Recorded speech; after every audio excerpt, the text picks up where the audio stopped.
everybody, and welcome to Little Nightmares 3. Little Nightmares 3 is a new 2.5D atmospheric horror game developed by Supermassive Games and published by Bandai Namco.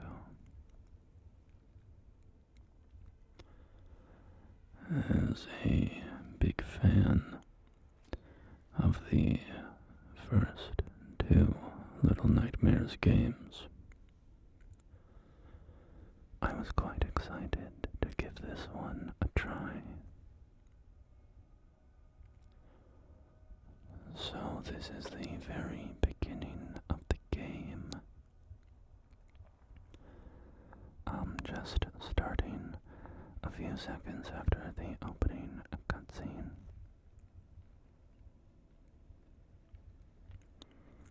And we have two new protagonists in this game. The characters' names are Low and Alone. And I'm not sure which is which, actually. But I'm playing as the little boy because I like his bird mask and his cape. You get to choose your character at the beginning.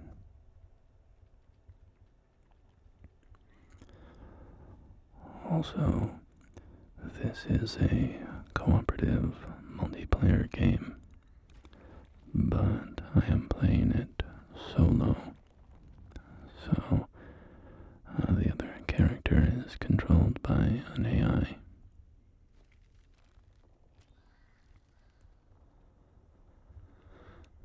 The two characters have different abilities.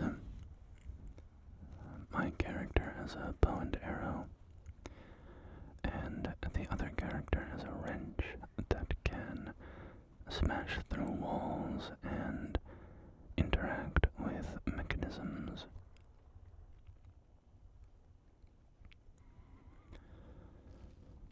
So, I recently released a video for Little Nightmares 2, and I talked about what I like about the Little Nightmares games, and more broadly, I talked about this sort of very particular two-dimensional niche genre of games like Limbo and Inside and Little Nightmares. And they often involve children protagonists who are navigating horrifying and dangerous worlds. And I have just long been a fan of the atmosphere of this niche little genre of games that I have tentatively started calling Limbo-likes, because Limbo was the first one of these that I know about being created.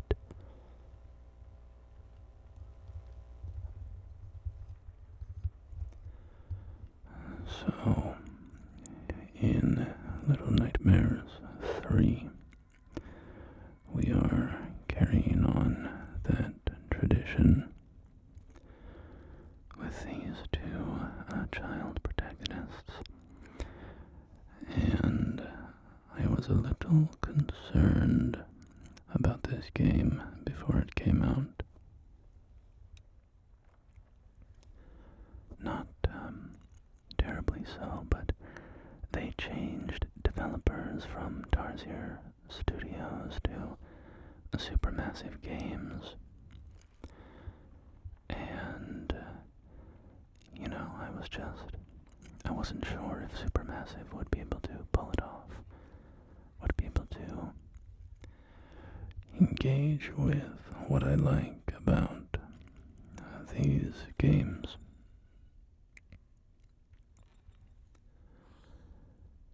And I will be honest, I have found Little Nightmares 3 so far, and again I'm only an hour in, but so far I have found it to be the weakest of the trilogy. It's not bad by any means,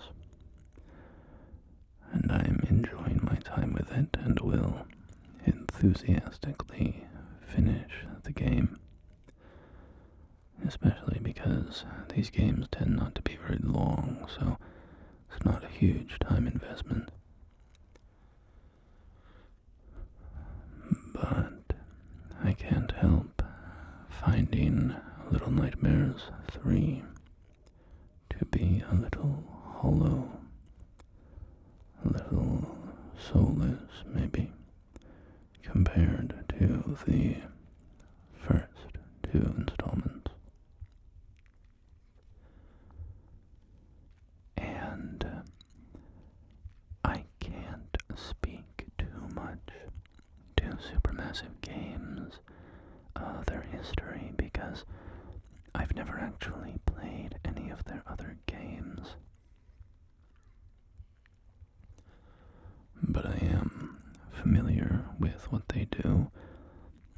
They tend to create these very cinematic narrative experiences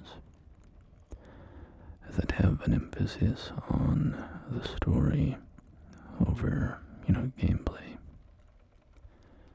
You're controlling characters' decisions and such, and then watching what plays out from that.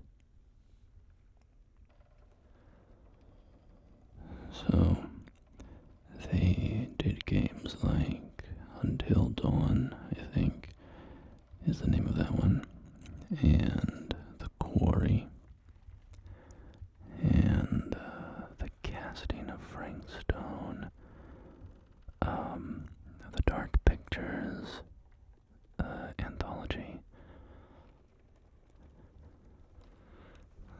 So, I've heard sort of mixed things about those games.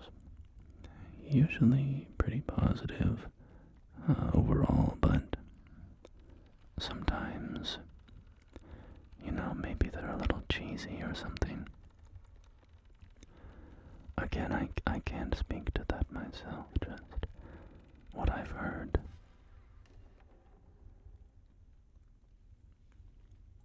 So, the developer certainly has experience with more narrative-based games, but I think perhaps the much more subtle, dialogue-free, atmosphere-heavy world of Little Nightmares might not be their strong suit.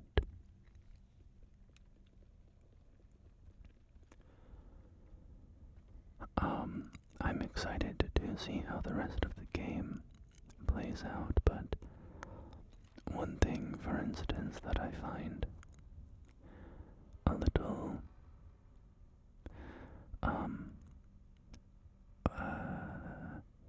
well, I don't know, this would be fine. This isn't necessarily a bad thing, but,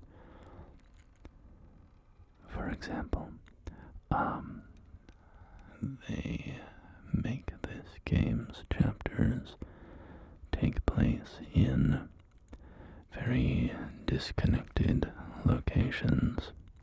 So, there's like a teleporting.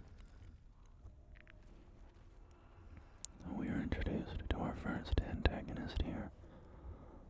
A giant hand clenches, and a colossal creature stands up and walks away.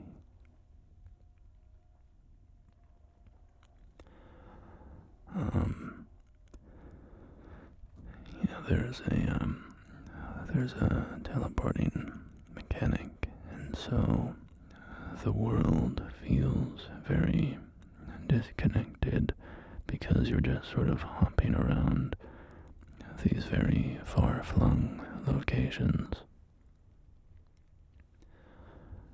And that's not necessarily a problem, but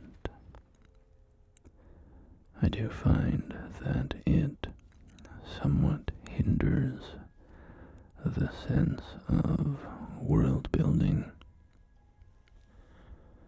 because it feels like you're just visiting these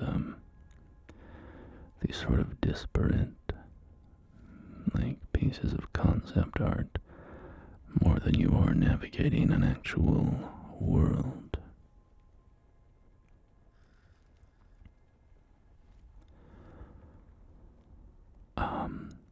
And in addition to that, I have found the puzzles and, sort of, puzzles broadly defined, right? Puzzle rooms, navigation puzzles, escape puzzles, things like that, to be kind of bland and repetitive. But the one thing that did concern me very early on, and big hand. One thing that I found very concerning early on is there is a combat sequence. We'll see it pretty soon. And this combat sequence was quite atrocious. In my opinion, it was very frustrating to navigate. I spoke in my Little Nightmares 2 video about how there's like a combat sequence in a school where you're fighting a lot of little children, and I thought it was one of the weaker moments of the game because of how clunky the combat system is.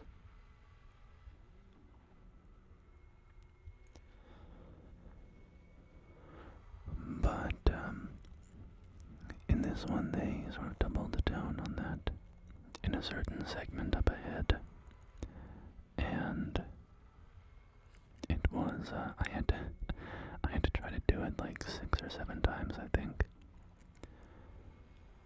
Just because trying to get the angles of the bow and arrow shots right was not happening.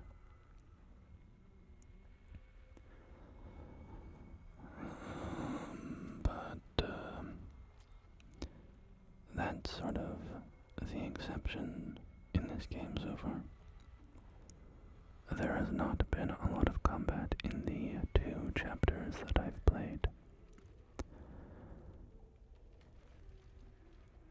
And this giant hand comes through, ripping pillars out, and the ceiling is collapsing on us as we descend on this elevator.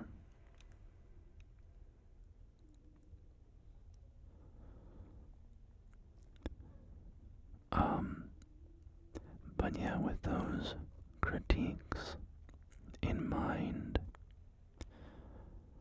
I still have enjoyed my first session with this game, and I'm excited to finish it, even if it's not done, perfectly. It's still Little Nightmares, and it still kind of scratches that itch for me of these types of games which don't come out very often. What I'm super excited for is Reanimal, which comes out next year from the original developers of Little Nightmares. Also right up here is the combat sequence that caused me so much pain and suffering. We have these big, like, rhinoceros beetle things flying around, and you have to pop them with the bow and arrow, and then the other kid goes over and smashes them with her wrench.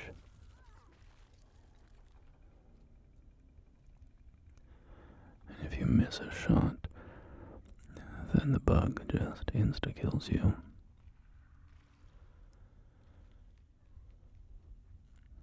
I've spoken about that before in terms of horror. I think insta-kill stuff tends to be, I don't know, it deflates the tension a little bit.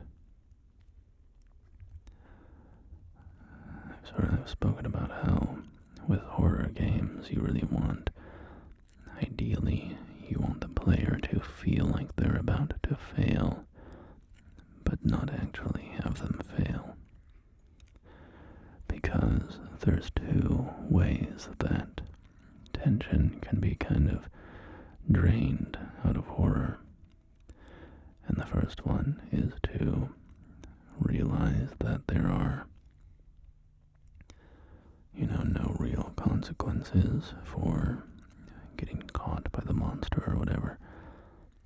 So, for instance, if you're playing a game like Outlast, and you realize that when an enemy catches you, you just, take a little bit of damage, but then you can kind of keep running, and generally you'll be able to escape.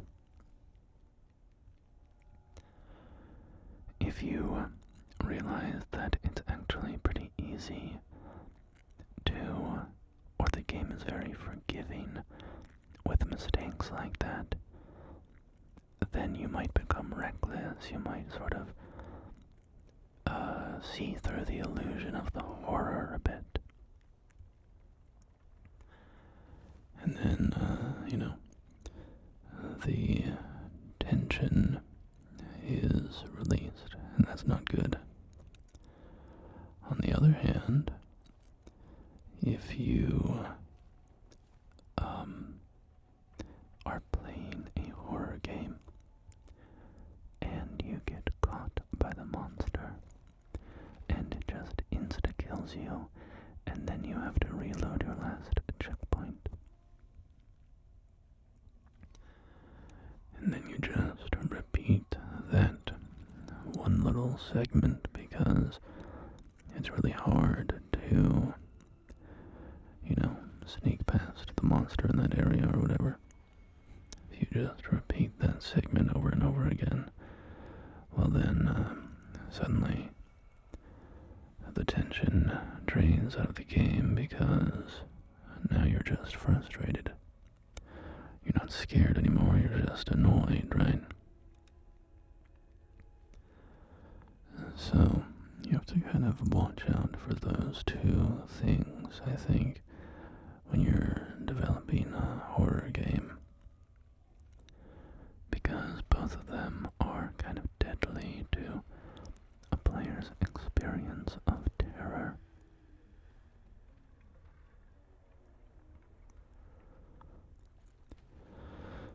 So, we're kind of getting more and more of a look at this massive creature here.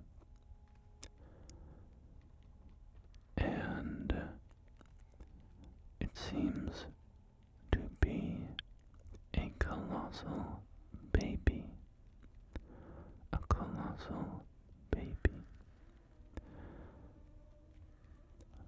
Very strange thing to be, or more specifically, a doll. A colossal baby doll.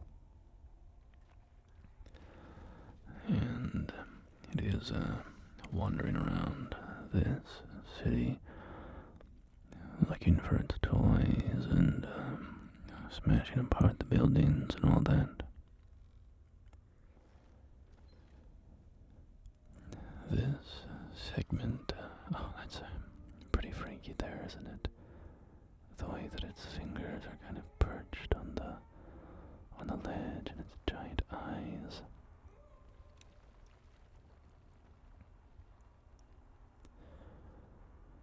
So we get a good look at the doll here.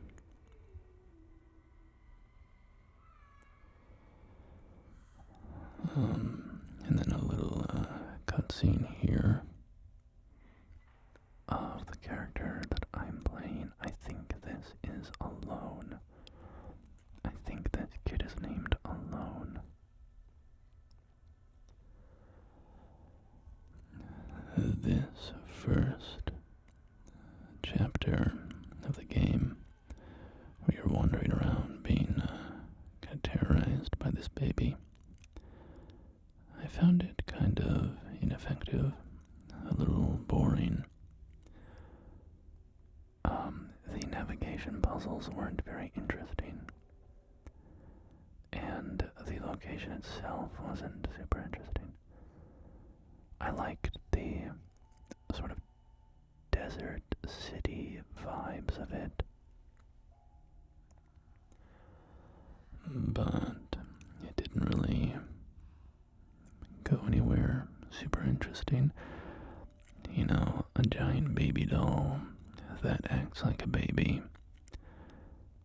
It's obviously threatening within the context of the world, right? But it didn't really feel like an interesting antagonist from a story perspective to me. Because it's just kind of wandering around collecting toys and smashing things up. The antagonist of chapter 2 I found more compelling.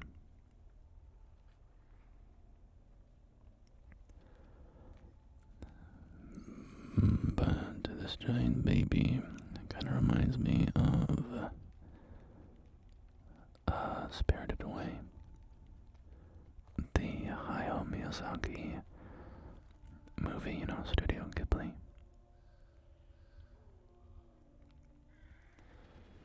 And if you've seen Spirited Away, well, first of all, if you haven't seen Spirited Away, I highly recommend it. It's my personal favorite of the Ghibli movies, which I think are sort of, they stand alone in terms of film. There's really nothing like Ghibli movies. I mean, well, you know, that's not fair. There are a lot of things like Ghibli movies, but Ghibli movies are unique in the incredible way that they blend,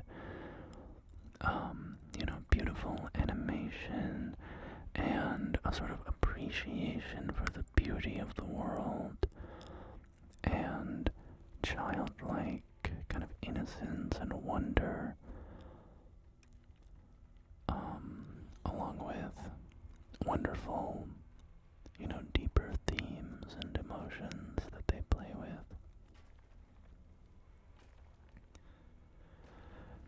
And their soundtracks are always absolute bangers.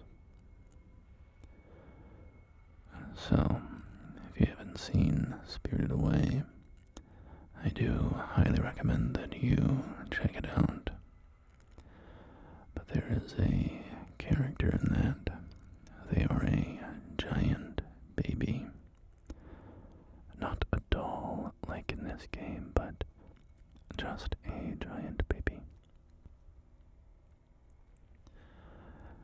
And they have a kind of a rancid personality. They are a terrible, awful little child that is very demanding and spoiled.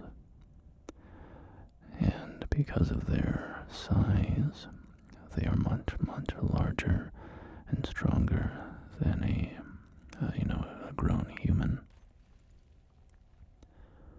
They have this sort of physical, domineering aspect to them. And it makes for an interesting character because you have all of the selfishness and childishness of a baby mixed with the power of a very strong, large character.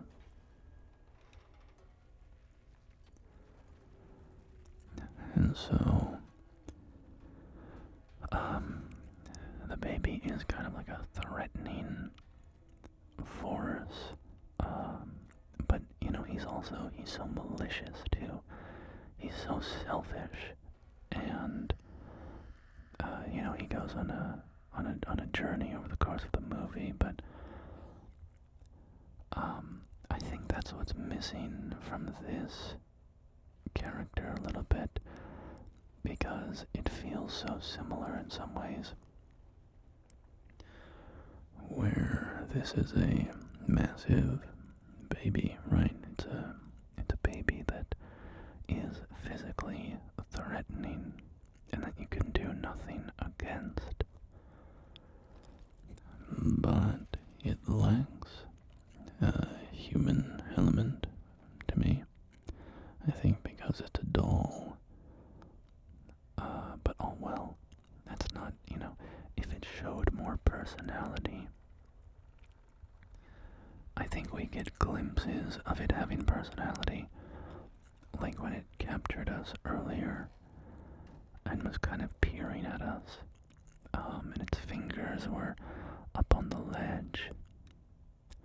That was a moment that had some personality. But most of the rest of the time it's just walking around, grabbing toys and stuff, and that's not super interesting.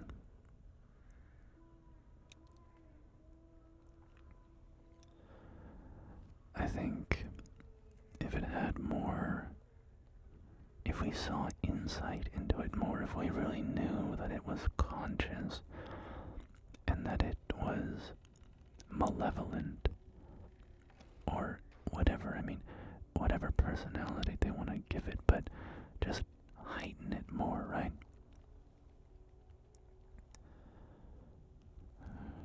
Show it like, I don't know, maybe they could have left some people in this city alive and we could see the baby, grab them and, pull their legs off or something, and, giggling while it does it, it's inflicting all this suffering because it's fun, because it's enjoying it. As it stands, it just feels like an actual, baby, just sort of a mindless baby. And that's not a very interesting antagonist to me, because there's nothing going on behind the eyes, It's just a wandering baby.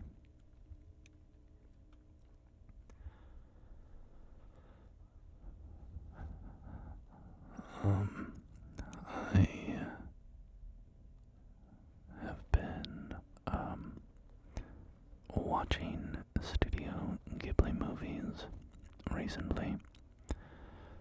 Well, recently as in the past past year, I've watched one every couple of months. I really loved the ones that I had seen, but for some reason I just hadn't seen all the Ghibli movies, and so my brother and his wife, we were talking about that, and we made a little activity plan to, go through the Ghibli movies together and watch them all. So we have been slowly completing my education of the Ghibli movies, which has been a wonderful time. They are fantastic, fantastic movies, and I really enjoy them all. There hasn't been one that I haven't liked. There's certainly some that I have a pretty clear, ranking of them in my mind, of the ones that I've watched. There are some that I think are kind of flawed, but none flawed enough that I don't really love them. They've all been beautiful, wonderful, and I'm excited to keep going. I even watched the one that his son directed, Tales from Earthsea, based on the Ursula Le Guin novel, I think, right? And I thought that one was pretty good.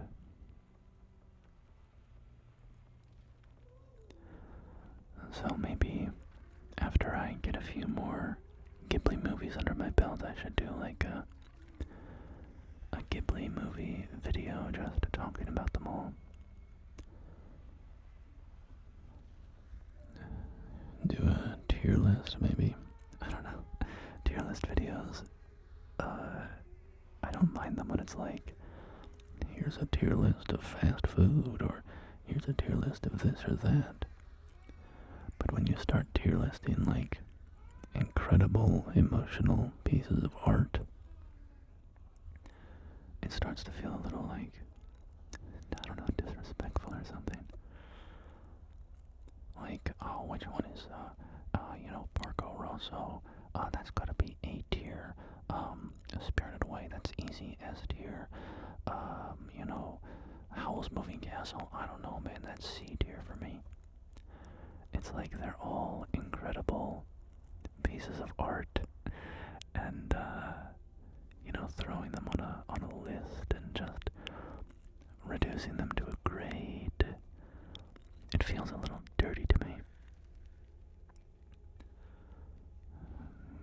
Which, I think it still could be fun to do. I don't think it's actually necessarily disrespectful. It's just a way of, it's a method, it's a scaffolding, right? It's a framework to, talk about the movies in a sort of organized way.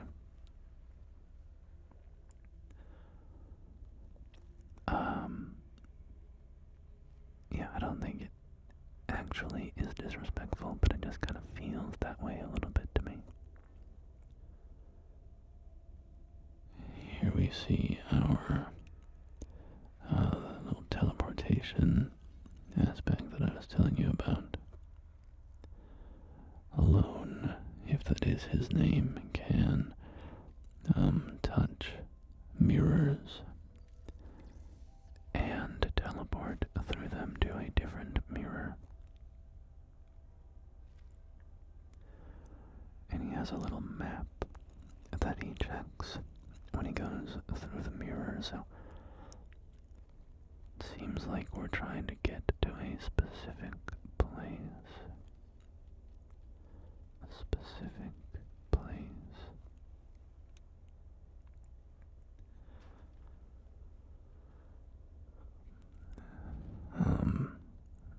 One thing has critique, maybe sort of half critique, half compliment, is so far in the game, Alone, I'm just gonna say his name is Alone, and the girl is Low. I don't know if that's right, I might have them swapped, but I'm just gonna say those names. One aspect of this game is that Alone has a nice character so far. It sort of feels like there's a good story to his character, there's intrigue there. What's going on with him? Why does he have this power and all that? Also, this is a much cooler environment. To me, I mean, the first area was fine, but now we're in some kind of industrial area, and all of these human figures are being carried around on, like, harness lift things.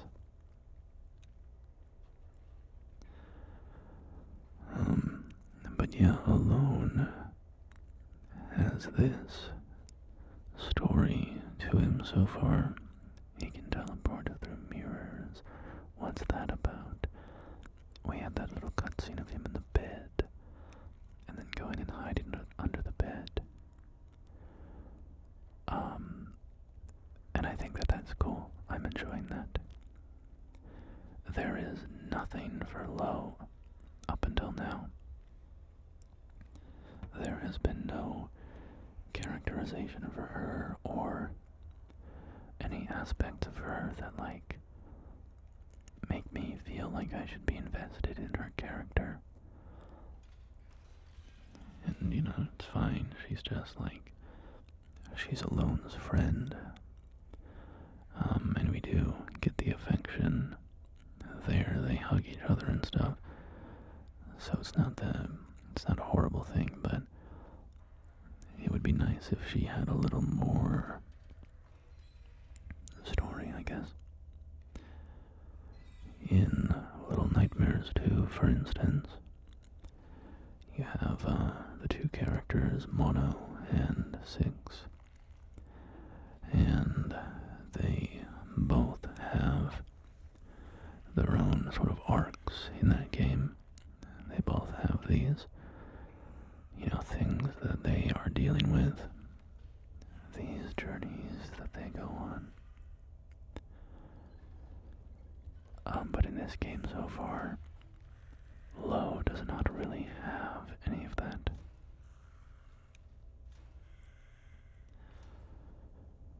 Also, we are introduced to our new antagonist here. The antagonist for this chapter of the game. This woman in a dress with 6 arms, like an insect.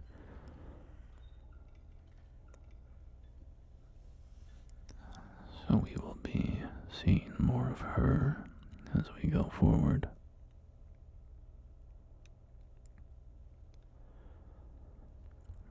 Some very creepy portraits on the wall.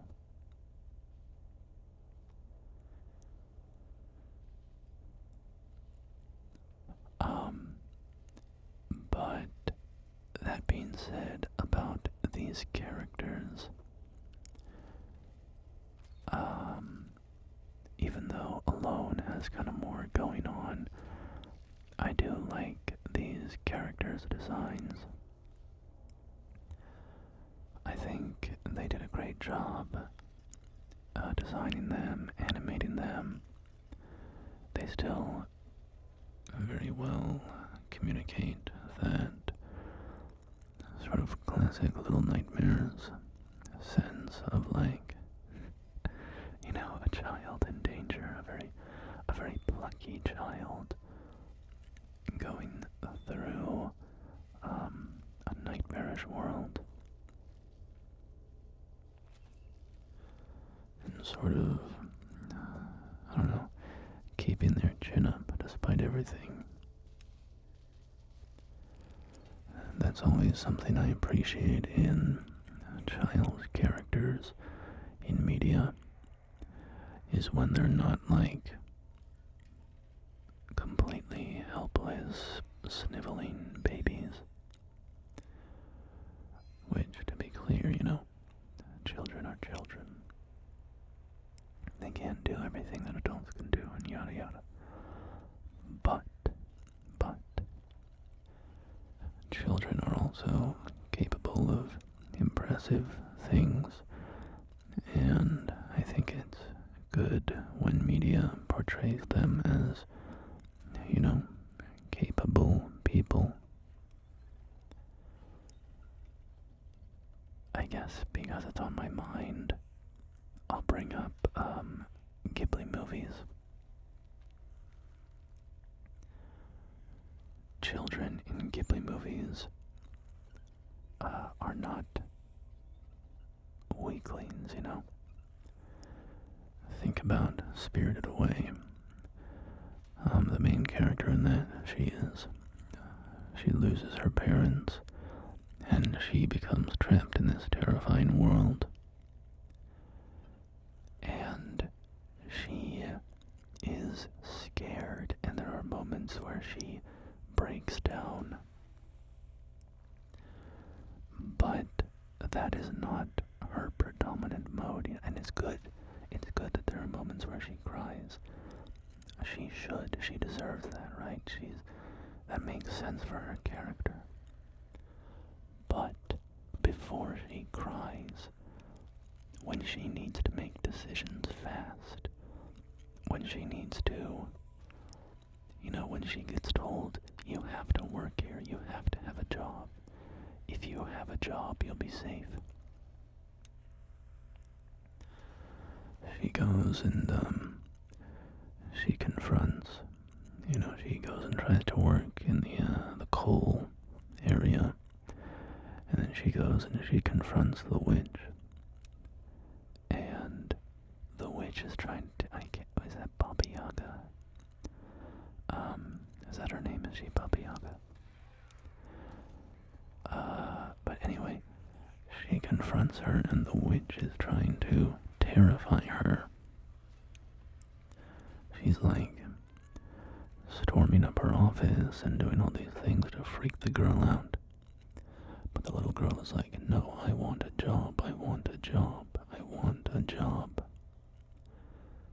She acts with determination and intelligence, and, even though she is rightfully terrified and overwhelmed, she still does what she needs to do to navigate the situation.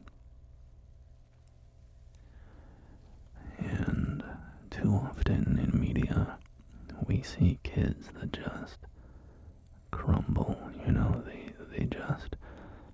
they make mistakes, they don't know how to act in crisis situations, they make things worse, they cry or break down or whatever, and are basically like useless babies. And, I know that can be what can happen. Anybody can, kind of lose their ability to act and panic or whatever. But I feel that that's the predominant mode that we see children in media, and I do like when we see kids. Well, that's not quite right? There's two versions of kids that we normally see in media, and they go in opposite directions, right? So version one is what I've talked about. You often see this in adult-focused entertainment. In shows like, I don't know, AMC shows, Mad Men or whatever, there are these characters that are kids, and they kind of act like idiots in a way that's very annoying. As a viewer, you're like, why is this child being so stupid right now? And I know children can be stupid, that's totally possible. But sometimes feels like these shows make kids just incapable of doing anything other than the wrong decision. The other version of children in media are kids that are like way too competent, the super geniuses or whatever. They're know-it-alls, they have all these skills, they can hold it together really well. They get teleported to Narnia or, Stranger Things or whatever, the Ghostbusters reboot, all this stuff. And the kids are like really unusually powerful. I'm not saying that that's the case completely with, Stranger Things or whatever. Not in all those cases, right? But so you get those two versions of kids.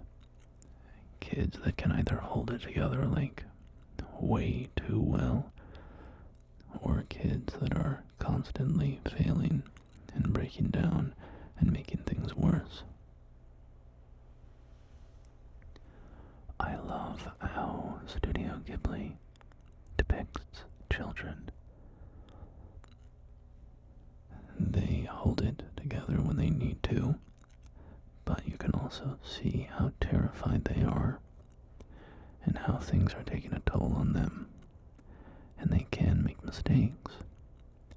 And they can, break down and cry when they're alone or whatever.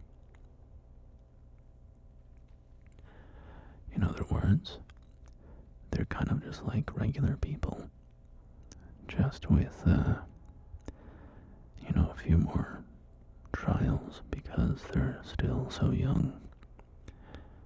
And so the world treats them differently and all that. But, I guess that's all just relevant because,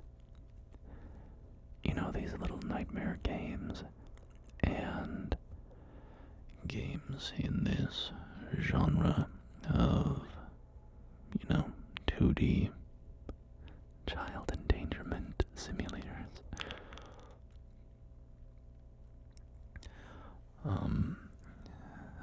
These games show kids sort of working through terrifying situations as best they can. And that's something that I enjoy about them. You get to see kids not be infantilized, but also not be made into superheroes.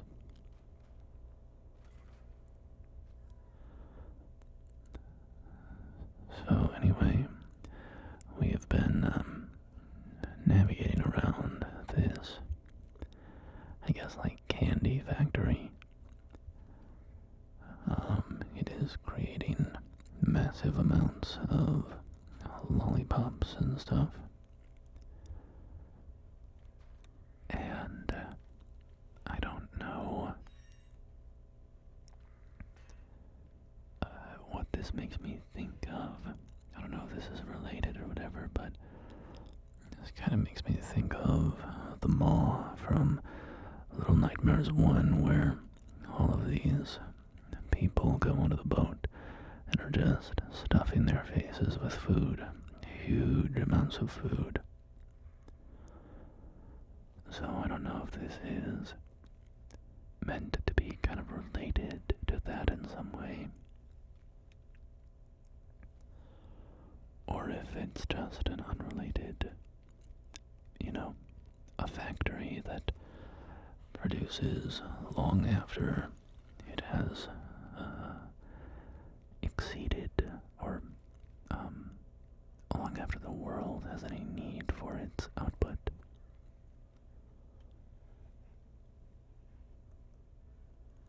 But it's a fun area to explore. I do like when we get to see all of the kind of monstrous character designs of Little Nightmares. And so this area with all of its people on the little, secured in the harnesses.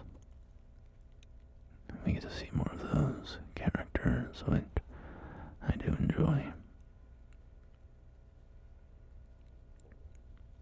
So much of what I like about Little Nightmares is the design of the world, the aesthetics of the world, the sort of surrealist, monstrous depictions of the world and the people and the things in the world.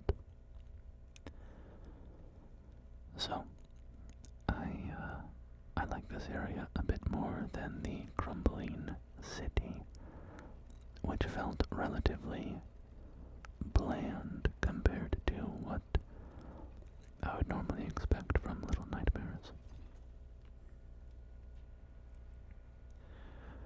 I don't know if they, maybe they opened with their weakest zone, but I missed that throw. Missed that throw as well. Come on. There we go. But I'm excited to see what other tricks they have up their sleeves, what other designs they are going to reveal later in the game. To play soccer ball with this battery. No. Too hard to kick, too hard to kick. The reason that, shooting the bugs was so hard, and the reason that it's hard to kick the battery around like that is just because, I've said this plenty of times, but these 3D worlds, where you're in third person, kind of far away from your character, very hard to judge distances and direction. Looks like we have an eye scrawled on the wall there. An eye on the wall, an eye on the wall.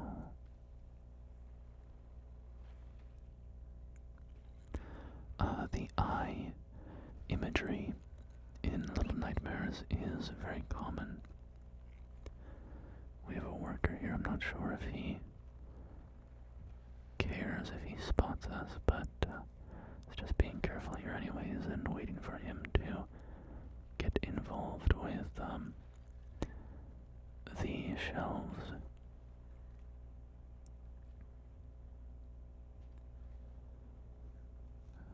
And we have the second battery over here that we need to go bring back to the elevator. Although that crash after removing the battery, oh boy, I think we have killed this poor fellow who was just doing his job.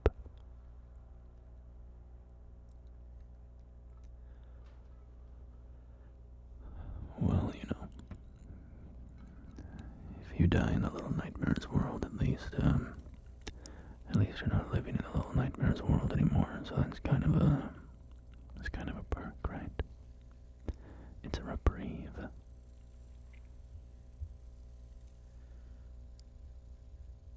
Got to give Lo plenty of time to walk with me in the light past these bugs, which will kill you.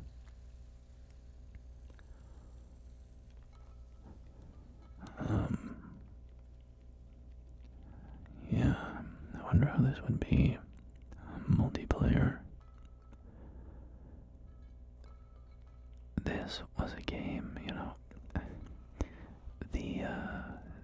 we don't live in an age of split screen anymore, and it's a shame. this game, you cannot play split screen. You cannot play the same console. You have to have two separate, PCs or consoles or whatever. So, that's something to keep in mind with so many of these multiplayer games these days. And it's unfortunate. Couch co-op it's dead, So few games are even releasing split screen compatibility anymore. And I get it, like, in an age of online interactivity where everybody has online capabilities, you don't need to bring your console over to your friend's house and have a LAN party or whatever. And that's fine, it's not the end of the world, but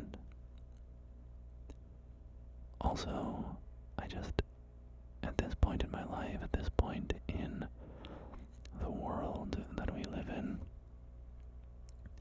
I sort of feel like any excuse to get people physically in the same room is a good thing.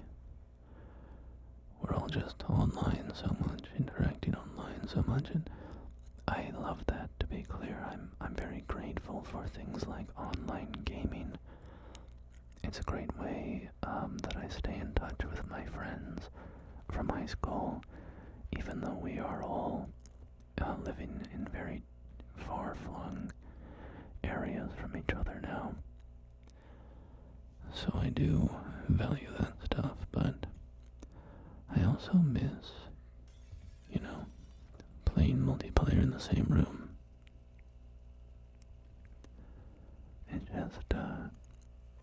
It's a good time.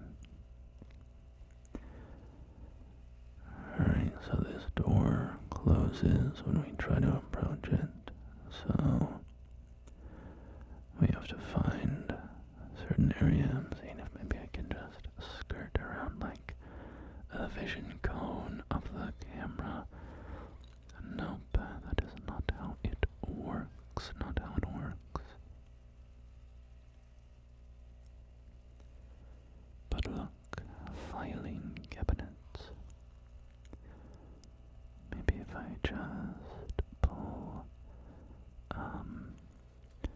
this cabinet out.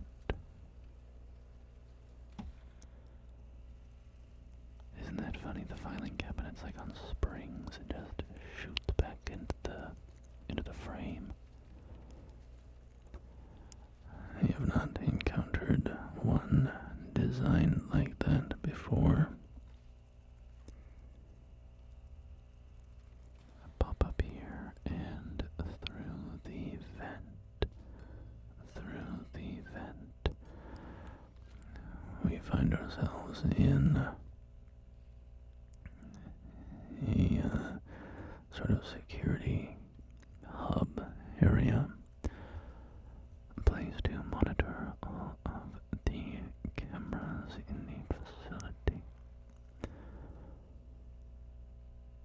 So I was trying to push this television over so I could jump up and pull the switch, but I realize now that you have to push it under the door so that Lo can come into the room with us and give us a boost.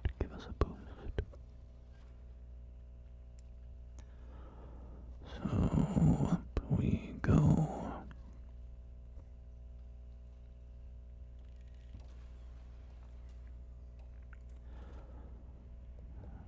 I wonder how fun this would be multiplayer. A lot of the puzzles do not really feel,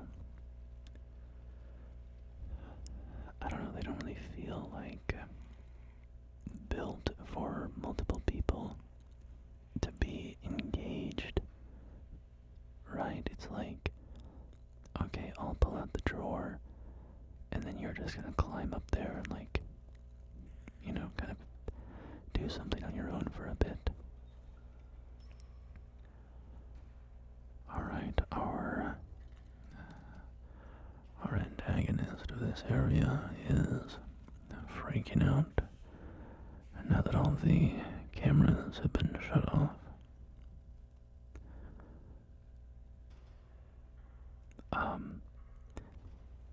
But yeah, the puzzles are sort of like, alright, I'll set something up for you so that you can go ahead and do something for 30 seconds while I just sit around twiddling my thumbs. Which does not seem like super compelling multiplayer puzzle solving, you know, compared to something like Portal 2, where the cooperative puzzles in Portal 2 were very good. Also, this lady is freaking out. She's getting angry. What is she doing? She's sinking down behind the desk. Uh-oh. Uh-oh. She has discarded her lower half and revealed herself as some weird bug thing.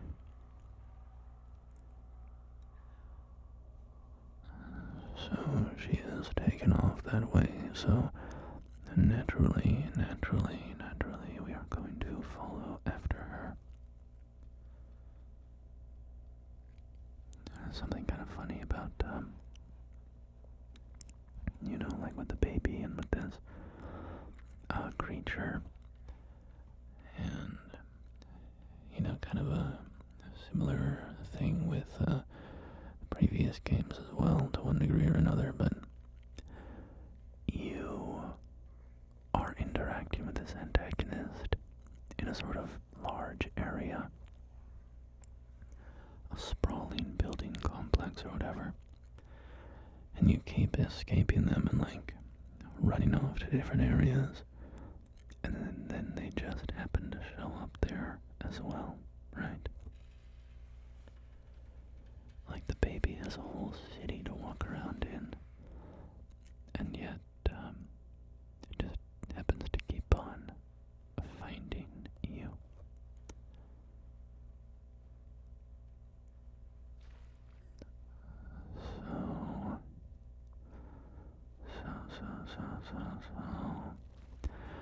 You know, that's just a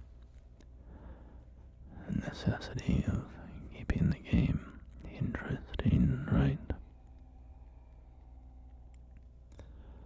I don't like the look of that pipe. I don't like the look of that pipe. Oh, yep. That's a lot of hands. That is a lot of hands. She is coming through.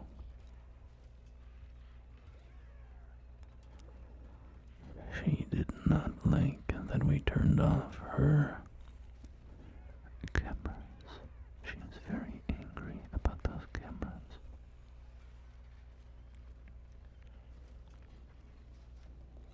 Get in the elevator. Oh boy, she is on the elevator. She is on the elevator.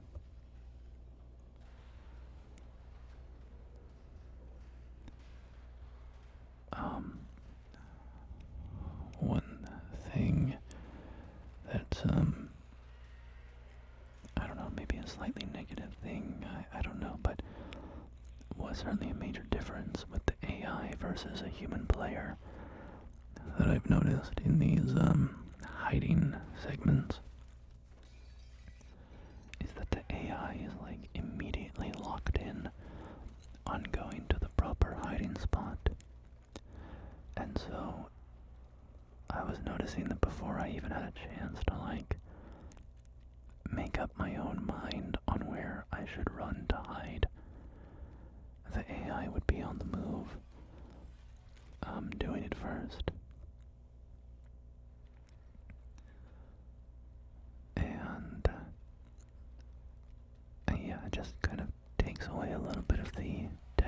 guess, because if the AI is going there, like, they're not gonna make the AI do something that's gonna get itself killed.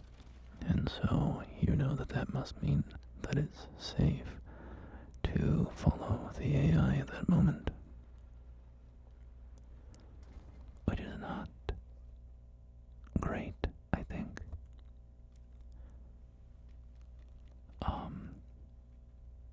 But it's fine. The other side of that, I guess, is like, if you didn't have that, well, I don't know, yeah, I think it's kind of lame. It just takes away a lot of the, decision making that you would normally have to make. Of like, oh, it looks like they're turned away, do I have time to run for that cover? Is that even effective cover? But then you see the AI going there and you're like, oh, okay, that's the correct thing to do. That is the proper course of action. So we are bringing this little cart over here, and it is getting filled up with what I think is candy. Candy. It's suddenly making me think of The Marvelous Misadventures of Flapjack. The Marvelous Misadventures of Flapjack, which is one of the great animated children's shows of my childhood. It was super weird and unique, with a delightful animation, and I really enjoyed it. And we have dropped down. Creature is right here, looking for us in the candy.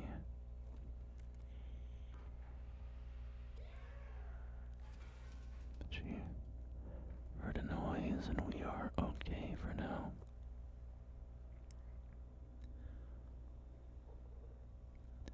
Our escape continues. Our escape continues. Uh-oh, that made some noise. That must have made some noise. Yep, she is after us now. She is after us.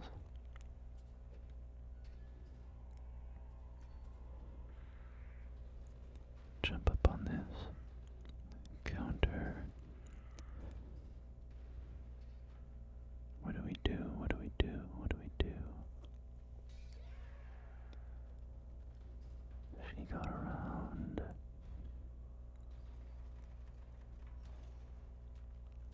She goes. Yeah, like right there, Lo just took off. And, she did it even before the monster woman had left the room, so. That's the sort of thing I'm talking about, where it seems to slightly deflate the tension, in my opinion. Hit the switch, hit the switch. Oh boy. There she goes. Squashed.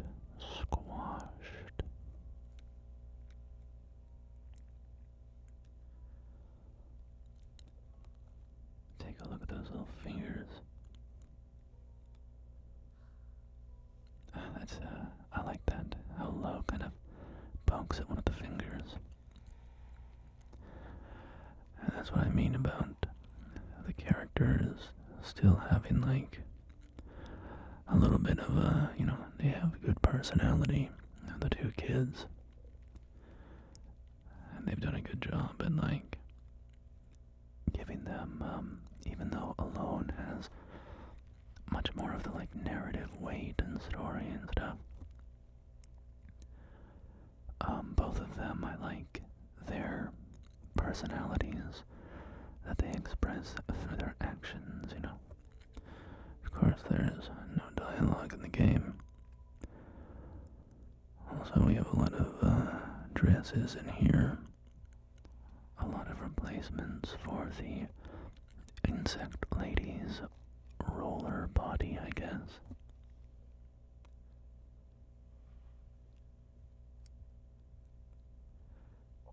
I'm not sure if there's anything in this room.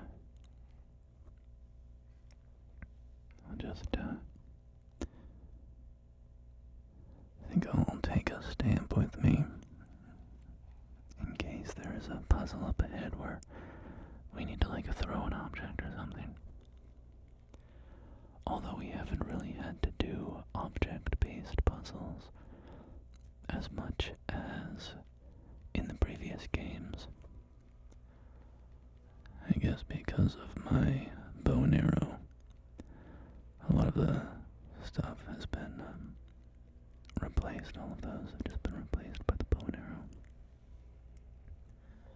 I think the only notable one is the like battery style puzzles. That's the only thing so far in this game where there's had to be you know, sort of carrying the objects around is a focus of the gameplay.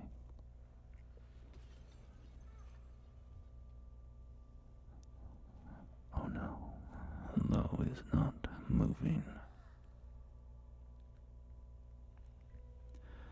Okay, she's awake. And Alone gives her a big hug. It's very sweet. Very sweet. So, we find ourselves in a new area, and I think that will be the end of our... Oh, there's a little gnome, That will be the end of our exploration of Little Nightmares 3 today. So, thank you very much for joining me. Do let me know if you'd like to see more of the game. And until next time, my friends, please take care of yourselves, and I'll do the same.